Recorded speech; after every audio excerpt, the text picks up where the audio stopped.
And that's our room, number 46. Kanina 49, ngayon 46 na. Ito yung infinity pool nila to. Tapos ayun na ang view. Ang ganda.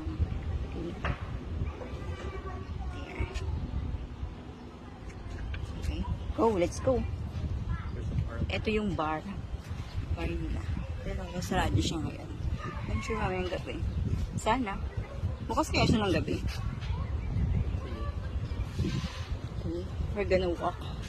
Explore the place. Okay, nice. Ang ganda, no?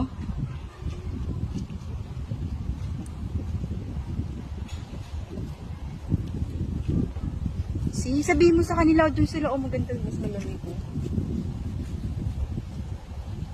Oh, diba? Pwede dun eh. Ito pa, ang ganda ng mahangin. Oo, mas mahangin.